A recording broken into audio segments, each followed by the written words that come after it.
un pequeño grupo de hombres llegó al Nuevo Mundo en busca de oro y gloria. Guiados por la codicia y con órdenes de su rey de difundir la palabra de Dios, cambiaron el curso de la historia sudamericana. Fueron los conquistadores quienes en su camino recorrieron mar y tierra y desafiaron un poderoso imperio, sometiendo al Inca Supremo. Pero todavía querían más. Los conquistadores no descansarían hasta apoderarse de un tesoro legendario. Los indios lo llamaban la sangre del dios Sol, pero ellos lo conocían como oro.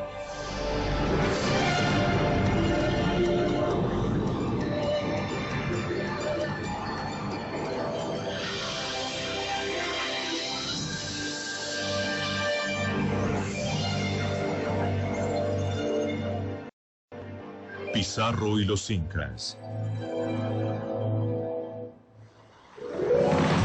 En 1532, un grupo desesperado de conquistadores españoles zarpó hacia tierras desconocidas de América del Sur.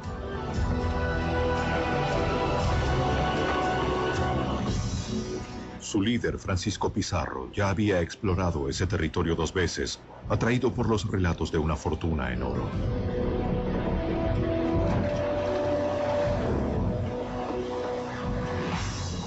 Reclutó 180 soldados españoles bien armados, con la promesa de compartir cualquier tesoro que descubrieran o capturaran. Zarparon desde la ciudad de Panamá y desembarcaron cerca de Tumbes, en lo que actualmente es Perú. José Antonio del Busto de Uturburu ha estudiado cuidadosamente las crónicas de los conquistadores. Ellos eran mercenarios audaces y despiadados en su búsqueda de oro y gloria. Salió mucha gente de Extremadura porque había mucho hambre, había mucha pobreza. Se había terminado la guerra contra los moros y ya no había posibilidades de luchar contra el infiel. Entonces el botín se alejaba y en aquel entonces existe el pensamiento que se entiende mucho en ese tiempo de servir a Dios. Los españoles llegaron a lo que hoy es el noroeste de Perú. Para obtener el permiso de realizar esa expedición, prometieron dar la mayor parte de lo que descubrieran a su rey Carlos V. La mayoría había viajado miles de kilómetros desde España al Nuevo Mundo años antes, soportando enfermedades, guerras y otras penurias. Allí esperaban hallar El Dorado, una tierra fabulosa, tan rica en oro, que los enriquecería más allá de sus sueños. Pero Pizarro y sus hombres ignoraban lo que les aguardaba realmente en esta tierra: el Imperio Inca.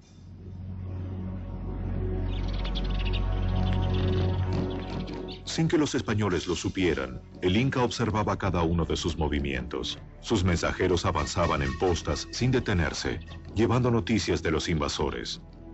Ellos utilizaban una extensa red de caminos en los Andes de 1.600 kilómetros hacia Cusco.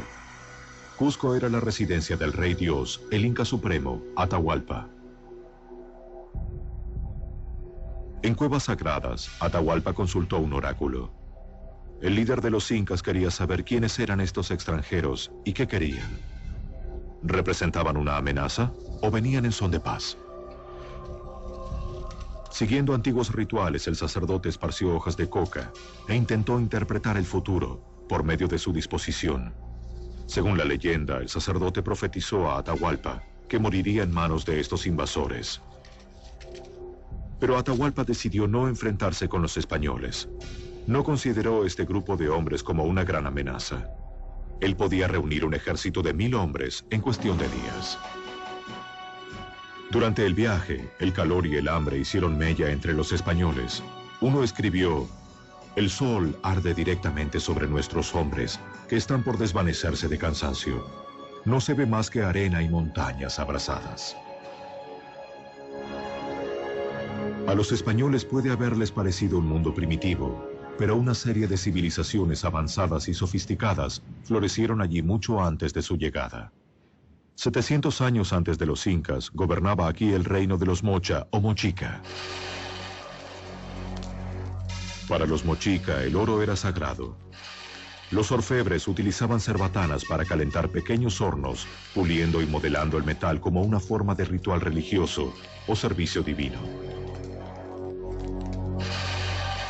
Ellos creían que el oro era la sangre del dios Sol.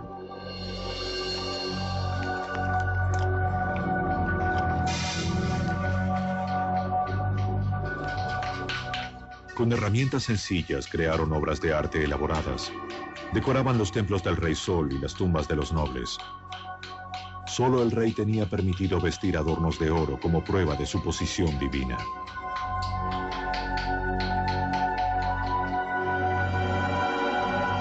Para los nativos, el oro tenía un propósito muy diferente del que tenía para los europeos. Era, si se quiere, un metal que estaba vinculado a lo sagrado, a lo religioso, pero no necesariamente a lo mercantil, a lo económico. Al igual que los mochica, los incas creían que un día su dios de la creación regresaría. Un dios de piel blanca y con barba vendría de la tierra del sol naciente. Era un ser muy parecido a Francisco Pizarro.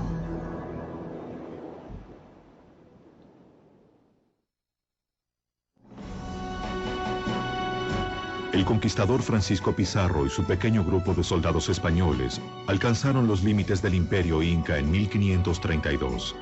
Fueron atraídos a lo que actualmente es Perú en busca del legendario oro. Cuando él y sus hombres llegaron a una región llamada Tahuantinsuyo, no supieron descubrir el tesoro que yacía literalmente bajo sus pies. Cuando Francisco Pizarro desembarca en Tumbes, todavía no tiene una noción de que el Tahuantinsuyo es un imperio. Incluso cuando camina por la costa del Perú, ignora por completo él y sus soldados que allí había muchas riquezas enterradas de las antiguas culturas preincaicas. 500 años antes habían estado los mochicas. La tumba del señor de Zipán es un ejemplo. La ignoraron los españoles, naturalmente era una sepultura bajo tierra, pero tan cuidada por los indios que ellos no se llegaron a percatar. Las cámaras funerarias mochicas de Zipán contienen más riquezas en oro y plata que cualquier otro lugar del Nuevo Mundo. Actualmente los arqueólogos desentierran lo que los conquistadores pasaron por alto. E incluso ahora, los tesoros deben ser vigilados cuidadosamente. Para evitar saqueos, la policía patrulla los lugares de excavación. A principios de 1987, unos saqueadores de tumbas lograron hacer un túnel hacia una de las tumbas y se llevaron 11 bolsas de tesoros. Unos arqueólogos llegaron semanas más tarde y aseguraron el lugar. Incluso después del saqueo, la tumba contenía asombrosos tesoros artísticos. Estos eran los lugares de inhumación de los señores de Zipán, los gobernantes mochicas que se adornaban con la sangre de su dios Sol. Este lugar, localizado al noroeste del Perú, ha quedado virtualmente sitiado desde su descubrimiento. El doctor Walter Alba es supervisor de excavaciones. Y bueno, había siempre sus disparos en la noche, sus gritos, sus amenazas, algunos intentos, 2 intentos de saqueo que penetraron adentro del lugar para tratar de asaltar, y incluso hubo un herido que la policía disparó contra él y desapareció, nunca supimos quién fue. Pero aún así, algunos objetos han sido saqueados. Una de las piezas más hermosas de la tumba, una máscara de oro molido con ojos de lapislázuli, se encuentra ahora en manos privadas.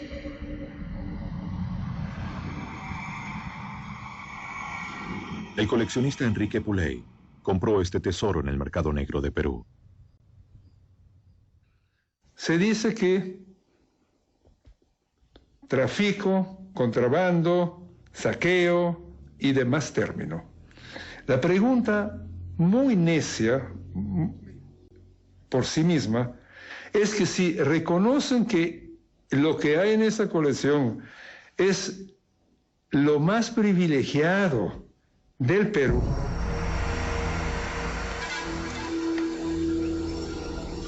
Robaron gran parte del tesoro mochica de Zipán en 1987, pero escapó de las manos de Francisco Pizarro y sus hombres en 1532. El imperio mochica había desaparecido hacía mucho tiempo y su oro se hallaba escondido y a salvo de los españoles. Todo lo que hallaron los conquistadores fueron ruinas, donde procuraron refugio por la noche. En su búsqueda de oro, viajaron durante meses y se hallaban a miles de kilómetros de distancia de su hogar. Entonces comenzaron a aflorar las dudas. Obtenían consuelo dedicando himnos y plegarias a la Virgen María. Para estos hombres, no había vuelta atrás. Se habían marchado de España para escapar de la pobreza. Estaban preparados para arriesgar sus vidas ante la posibilidad de hallar una fortuna en el Nuevo Mundo. Más que tú, solo Dios, solo Dios. Francisco Pizarro prefería una vida de aventuras antes que el tedioso trabajo de cuidar cerdos, su ocupación anterior.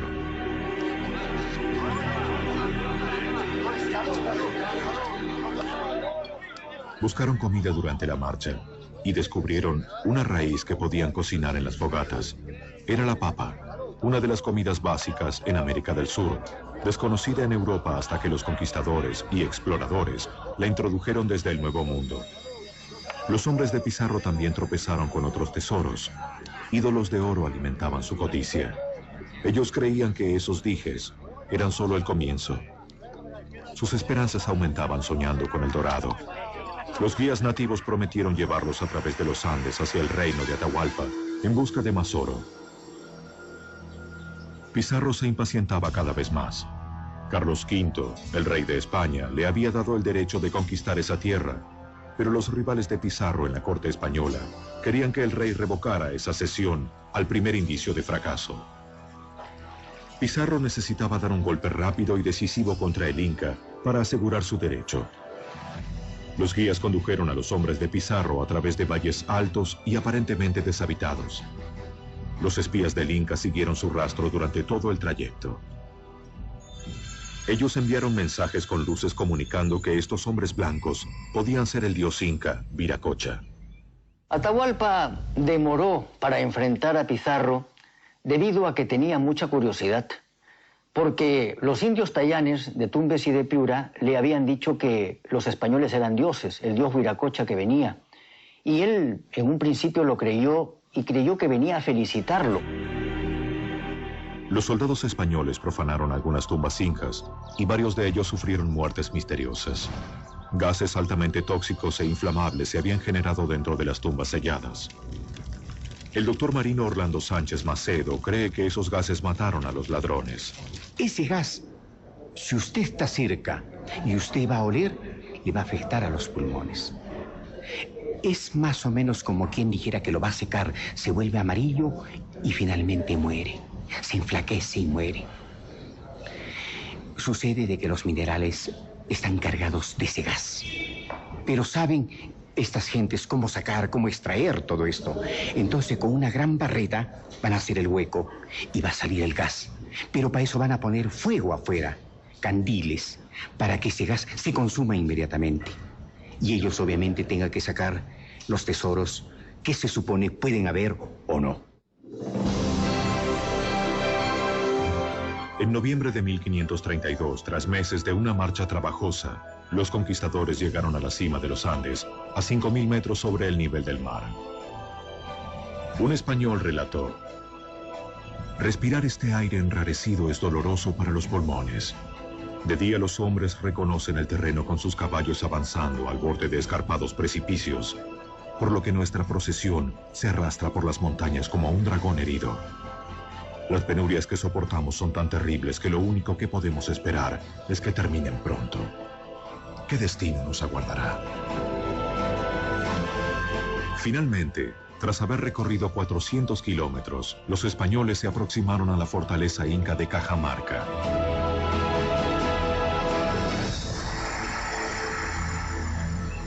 Su llegada no constituyó ninguna sorpresa para el rey. Los mensajeros lo habían mantenido informado sobre el avance de los españoles, y él sentía cada vez más curiosidad. ¿Eran hombres o dioses los que se aproximaban? Los conquistadores continuaron avanzando. Al llegar al corazón de las tierras incas, los españoles comprendieron que se trataba de un pueblo avanzado, que poseía sistemas de agricultura completamente desarrollados, una rica cultura y un ejército poderoso. Conquistar a los incas no resultaría fácil para los españoles. Al llegar a Cajamarca, Pizarro supo que no podría organizar un ataque sorpresa. Envió a sus mejores hombres adelante para explorar la ciudad. Aparentemente la fortaleza había sido abandonada. ¿Qué razón podían tener los incas para abandonar semejante fortaleza? ¿Se trataba de una trampa? Los españoles temieron una emboscada.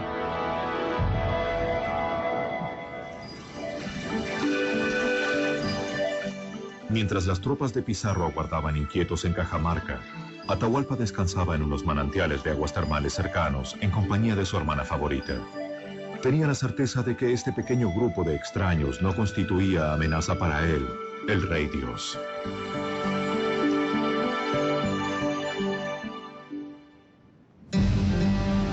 Sin embargo, Pizarro estaba ansioso por conocer a Atahualpa y envió emisarios.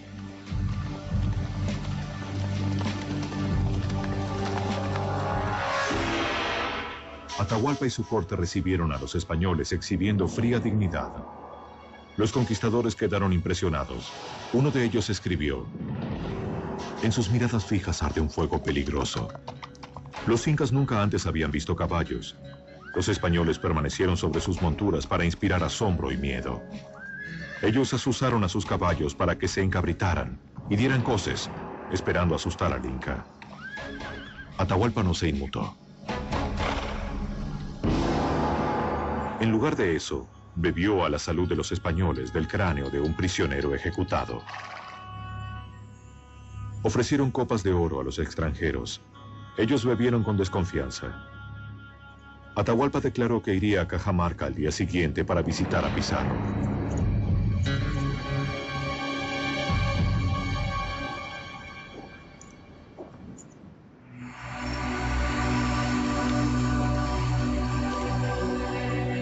Al caer la noche, las fogatas del campamento del ejército inca ardieron en todas las colinas que rodeaban la ciudad. Pizarro sabía que su pequeño grupo tenía pocas posibilidades en una batalla campal contra esta enorme fuerza. Sus exploradores contaron al menos 30.000 guerreros incas.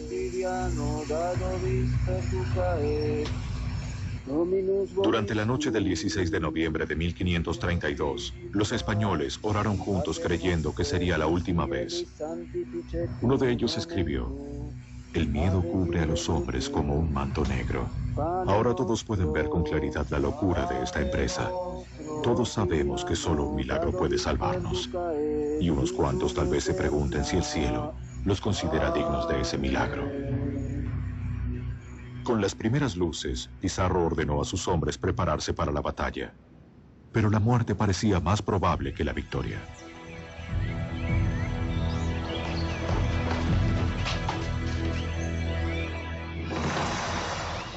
Permanecieron ocultos rodeando un patio y aguardaron. Transcurrieron horas sin señales de Atahualpa. Repentinamente, guerreros incas aparecieron en las colinas de los alrededores. Eran miles y estaban tan confiados de su superioridad que llegaron desarmados.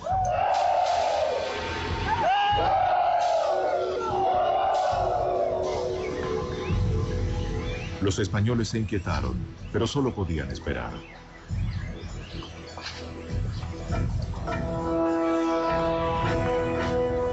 Luego, en medio de un espectáculo extraordinario, entró la élite incaica. Un desfile majestuoso en el patio. Cientos de sirvientes limpiaron el sendero para el dios rey.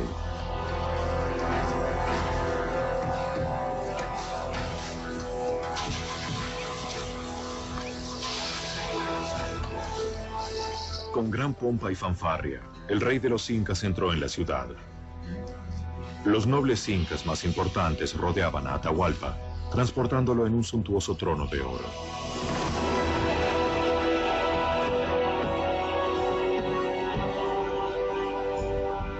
Los conquistadores quedaron atónitos ante esta exhibición de poder y riqueza. Atahualpa creyó que su apariencia divina les inspiraría respeto. En Cajamarca, dos mundos completamente diferentes estaban a punto de enfrentarse. El capellán de Pizarro se aproximó al rey con un crucifijo y una Biblia.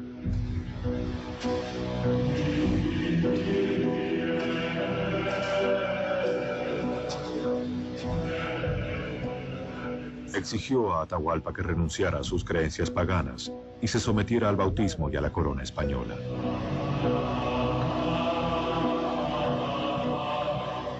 El sacerdote le entregó una Biblia, pero los libros y la escritura carecían de significado para los incas. Atahualpa inspeccionó la Biblia. No encontró magia ni valor en ella. La arrojó al suelo. Para los españoles eso fue blasfemia. Pizarro ordenó a sus hombres que abrieran fuego contra los desarmados guerreros incas.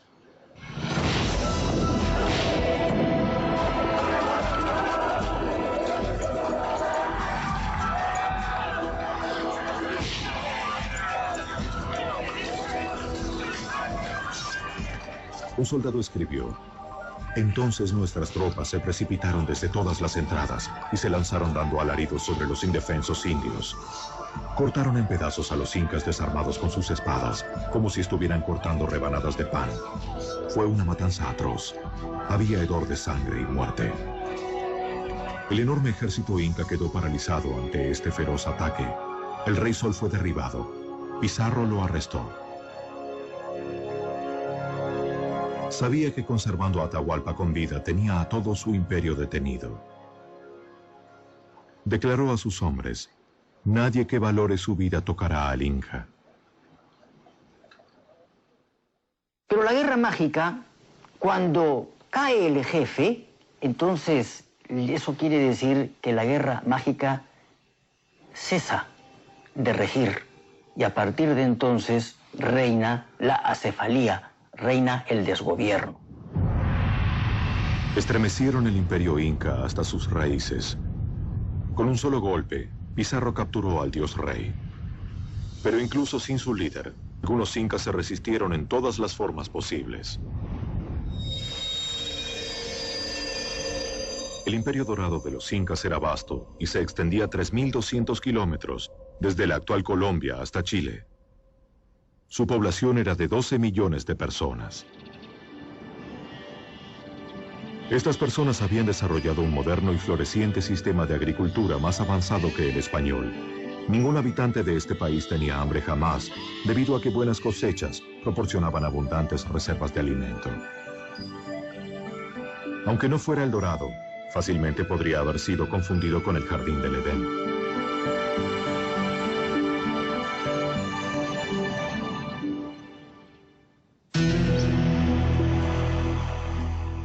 Pero para Atahualpa se había convertido en el infierno.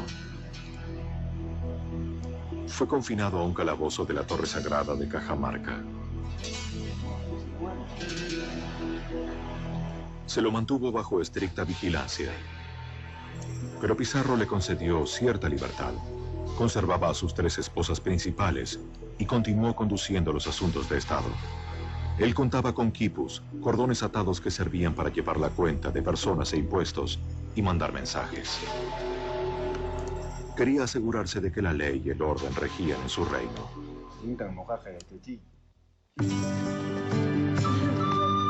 Durante un breve periodo, la paz pareció posible.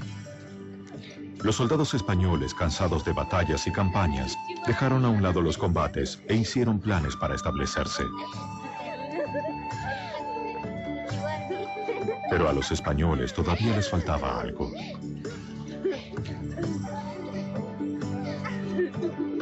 A pesar de su victoria, los conquistadores habían visto muy poco de lo que habían venido a buscar.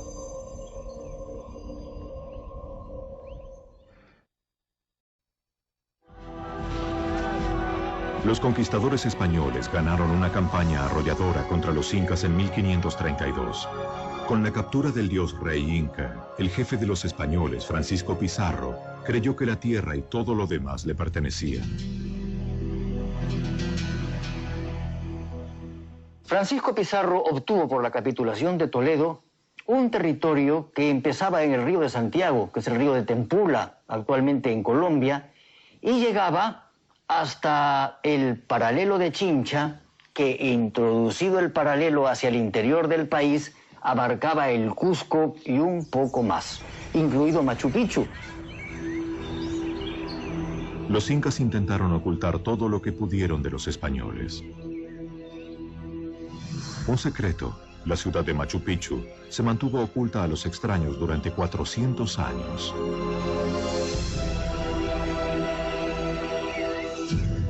Con la certeza de que los incas estaban escondiendo enormes tesoros, los españoles se volvieron más suspicaces, pero un lazo surgió entre Pizarro y Atahualpa. El español, analfabeto, permitió que su rehén aprendiera a leer y escribir. Atahualpa se hallaba bajo control español, pero sentía que lo necesitaban. Sabía dónde habían escondido el oro los incas. Proporcionó indicios y les indicó pequeños escondites, pero los españoles querían más. Pizarro y sus hombres marcharon a través del imperio en busca del oro. En una expedición cerca del Cusco, se encontraron frente a los poderosos muros de la gigantesca fortaleza de Sacsayhuamán. Aquí y en otros rincones del imperio, grupos de incas se resistían a los españoles. Hasta el día de hoy continúa siendo un misterio cómo los incas construyeron esa fortaleza. La cantera más cercana se encuentra a 45 kilómetros de distancia y muchos de los bloques tienen 5 metros de altura y pesan casi 120 toneladas. Los españoles estaban asombrados por el exquisito trabajo. Los bloques enormes coincidían perfectamente. Pero los conquistadores habían superado todos los obstáculos para llegar a ese punto. No querían ninguna otra cosa que no fuera la victoria. Los conquistadores atacaron la fortaleza y la capturaron. Con el correr de los años, someterían a todo el imperio incaico bajo el dominio español.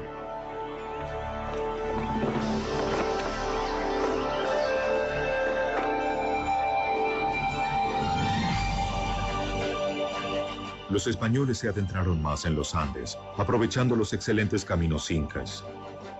Cuanto más oro buscaban, más desesperados y salvajes se volvían. La tortura se convirtió en un método común para los conquistadores. La crueldad de los españoles quedó registrada por un artista indígena de la época. Sus dibujos son uno de los pocos relatos auténticos de las atrocidades. La codicia de oro y el deseo de convertir a los indígenas al cristianismo alcanzó un punto máximo de tortura y brutalidad. Al rey de España, Carlos V, le llegaron noticias de estos crímenes y decretó un alto. Pero sus órdenes fueron ignoradas en gran parte. Gradualmente los indígenas se convirtieron y aceptaron la religión de los españoles, pero la interpretaron a su manera. El oro, que para los incas era sagrado, se moldea en finas hojas. Actualmente los artesanos revisten una estatua de María, Madre de Jesús, con el metal precioso. Lo hacen de manera muy similar a cómo los orfebres incas revestían a sus ídolos cientos de años atrás. Los elementos de ambas religiones se mezclan simbólicamente. Un príncipe inca con un crucifijo representa la fusión de las dos culturas. Hubo desde un primer momento en la mentalidad española el criterio de dividir la República de Españoles y la República de Indios. La República de Españoles era la que llevaba la voz cantante de la cultura occidental y la República de Indios la que llevaba la voz, si se quiere, de los vencidos. En realidad, hoy nosotros hemos juntado las dos tendencias y por eso es que yo hablo con la seguridad del mestizo. Yo tengo sangre española y tengo también sangre india. Actualmente la mezcla de las culturas indígena y española es evidentemente visible en Cusco.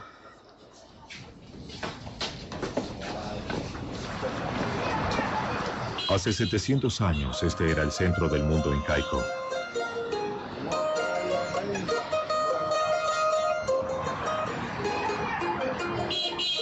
Los macizos muros de piedra de los palacios sostienen ahora iglesias católicas. Los trazos del pasado se funden con los del presente. En 1532, la búsqueda de tesoros de los españoles se concentró en el jefe incaico Atahualpa. Los hombres de Pizarro comenzaron a sentirse engañados y empezaron a desconfiar de la amistad que los dos líderes parecían compartir.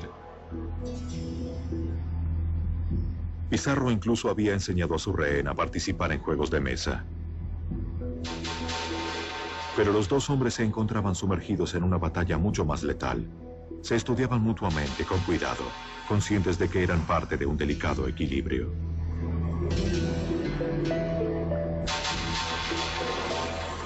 El conquistador presionó a Atahualpa buscando respuestas sobre el oro incaico. El soberano intentó apaciguar a su captor, pues sabía que si revelaba todo ya no sería útil para los españoles. Era experto en embaucar a Pizarro, pero era Pizarro el que disponía las reglas y podía tomar la última movida decisiva. Se ha dicho que hubo una interdependencia entre Atahualpa y Pizarro, Pizarro y Atahualpa, es verdad. Atahualpa quería su vida, su libertad. Pizarro quería el botín, quería la gloria. De manera que los dos tenían intereses opuestos, pero que al mismo tiempo se complementaban en el fondo. Para crear un vínculo aún más cercano, Atahualpa ofreció a Pizarro su hermana favorita en matrimonio.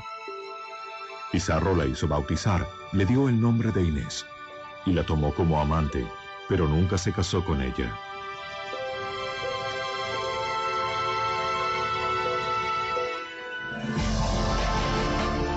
Los conquistadores tenían un único amor, el oro.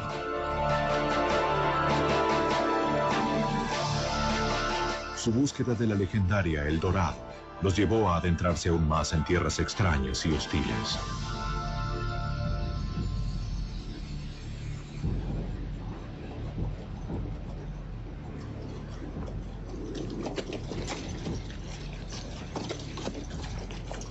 Se aventuraron lejos hacia el sur en expediciones estériles.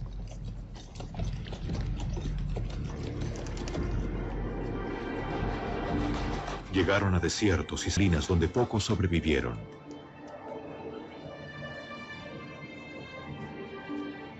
Unas extrañas criaturas, los flamencos, parecían ser los únicos animales que podían vivir en un lugar tan inhóspito. La sed y las penurias ensombrecían cada paso. Soñaban con oro, pero no encontraban nada. La búsqueda de los conquistadores los llevó miles de kilómetros hacia el norte y el este, a lo profundo de la selva de la cuenca del Amazonas. Las pesadas armaduras que los habían protegido de los guerreros incas resultaron una carga aquí. Cayeron presos del calor y las enfermedades. Cientos de ellos se enfermaron y regresaron, mientras otros simplemente fueron devorados por la selva. Los guías indígenas afirmaban haber visto el dorado con sus propios ojos. Intentaban simplemente complacer a sus conquistadores o jugaban con la codicia de oro de los españoles. Una expedición española finalmente llegó hasta el Amazonas y no halló nada de oro. Las esperanzas de los conquistadores de hallar el dorado comenzaron a desvanecerse.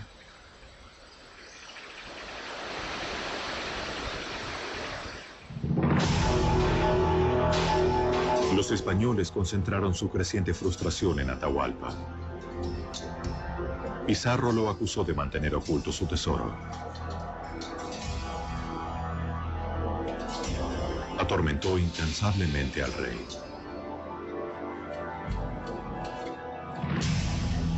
Finalmente amenazó con ejecutar a Atahualpa. El rey inca se había quedado sin opciones. Un sirviente tradujo su desesperada súplica. A cambio de su vida y su libertad, Atahualpa llenaría una habitación de 50 metros cuadrados con oro. Pizarro aceptó rápidamente.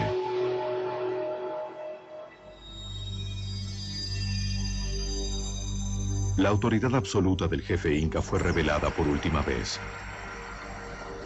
Convocó a sus súbditos y llegaron de todas partes del reino trayendo oro para pagar por su vida.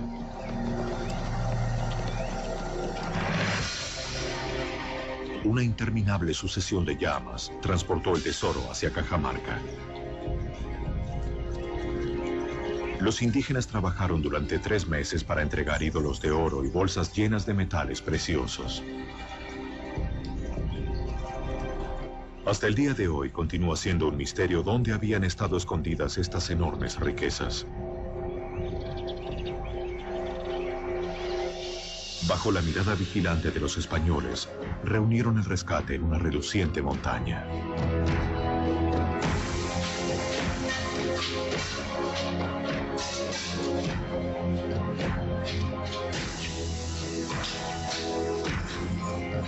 Era el botín más extraordinario que se hubiera obtenido en el Nuevo Mundo. Los españoles hicieron cuentas muy precisas. Solo la parte de Pizarro convertía al antiguo cuidador de cerdos en uno de los hombres más ricos de la tierra.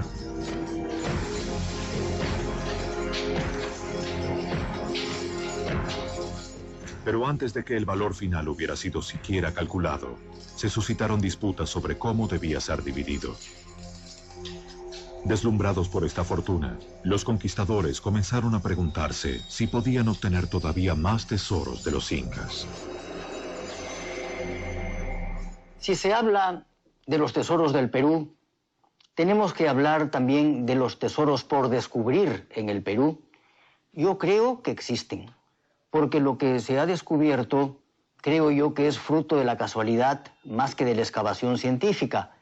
Y claro está, tumbas, hay muchísimas, lo que pasa es que no han sido localizadas, me refiero a tumbas importantes, y dentro de ellas, indudablemente, hay gran riqueza.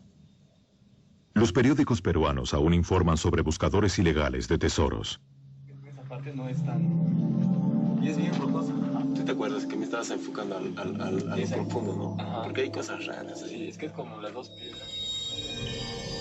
Cerca de Cusco, en 2001, unos ladrones que se hicieron pasar por arqueólogos penetraron en unas cuevas buscando el oro de los incas. Fueron descubiertos antes de que lograran llevarse algo.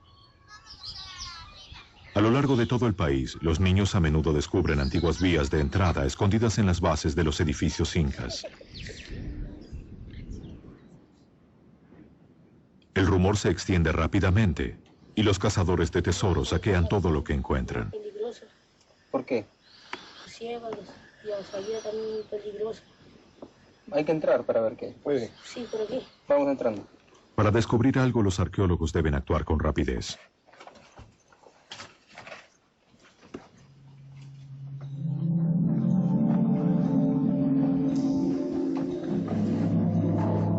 La investigación de cualquier caverna presenta graves peligros. ¿Qué murciélago? Ciegos. Bastante, ¿no? Aquí, estos muros de 1700 años de antigüedad podrían derrumbarse fácilmente.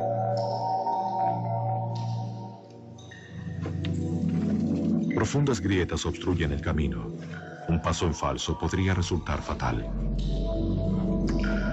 Todo lo que encuentran los investigadores son algunos huesos de llamas, posiblemente restos de sacrificios.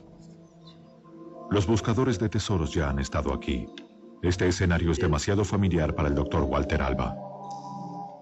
Bueno, esto es una de las cosas que más sorprende y que creo que debe alertar a la comunidad internacional, la rapidez con que actúan los traficantes y los coleccionistas. Sí, la tumba de Zipán fue saqueada en febrero y ya apenas una semana más tarde las piezas ya estaban vendiéndose en Lima y muchas piezas de metal ya estaban fuera del país, en el mercado americano, en Europa.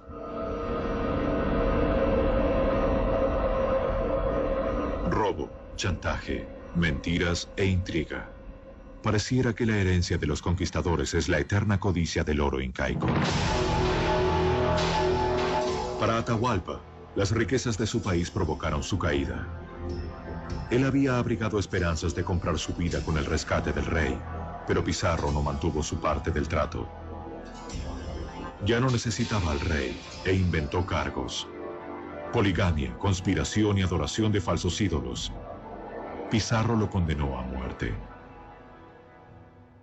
Atahualpa fue condenado a muerte porque se entendió en Cajamarca que enviaba contra los españoles un ejército desde el sur hacia el norte. Era el ejército de Calcuchímac. Pizarro, que era prácticamente analfabeto, garabateó su firma en la condena a muerte.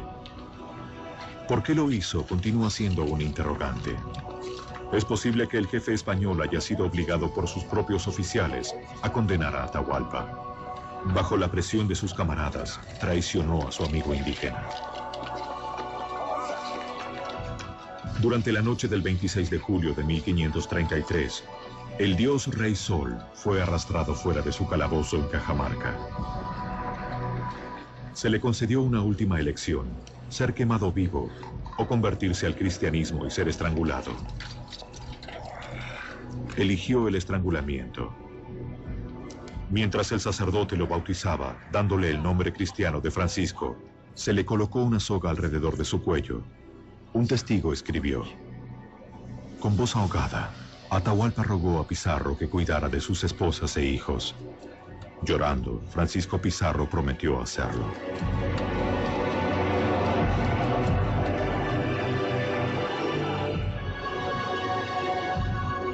La soga se tensó lentamente.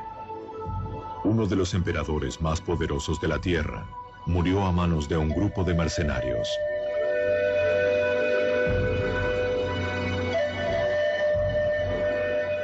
Al morir él, el reino de los incas llegó a su final.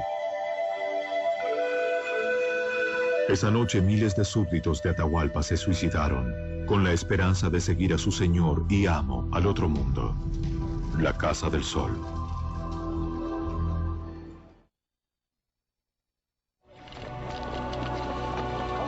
Los conquistadores españoles ahora tenían una fortuna en oro inca. Su jefe, Francisco Pizarro, ordenó que la mayoría del tesoro fuera fundido. Los orfebres indígenas se encargaron de la tarea, convirtiendo obras de arte en lingotes que podrían ser pesados y comercializados. Los hornos ardieron sin parar durante 34 días. Pero ignorantes de la metalurgia, los conquistadores no comprendieron que la mayor parte del tesoro que ellos habían saqueado era producto de aleaciones. Los lingotes que enviaron de regreso a España a menudo contenían un porcentaje alto de hierro y cobre, que valían mucho menos que el oro.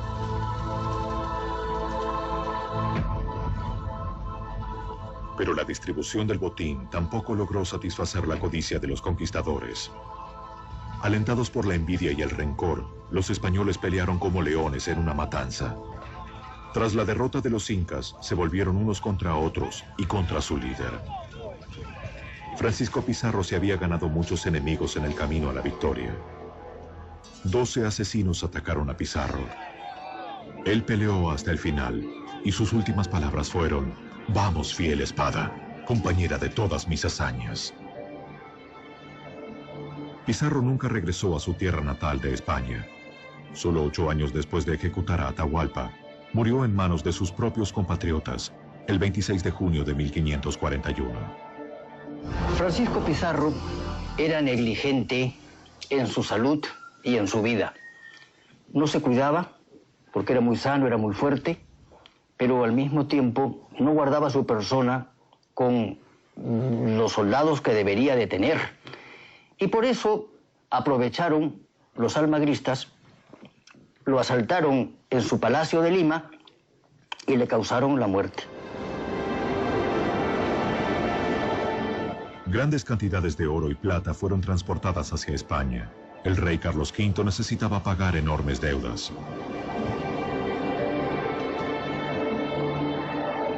Primero llegaron al puerto español de Sevilla. Los archivos de la conquista aún contienen meticulosos recuentos del botín capturado en el Nuevo Mundo.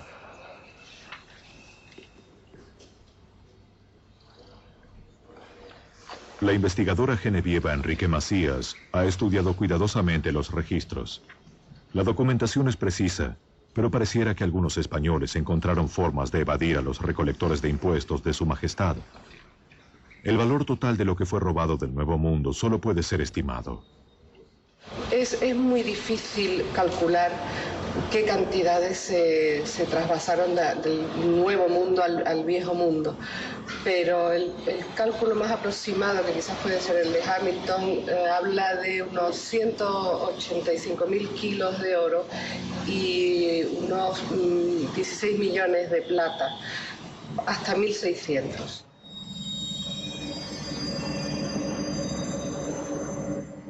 Parte del tesoro nunca llegó a España.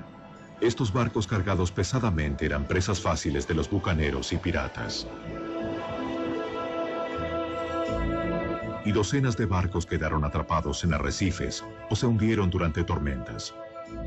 Junto con sus tripulaciones, muchos tesoros incas desaparecieron en el océano. Hoy inspiran un nuevo sueño: hallar los tesoros hundidos.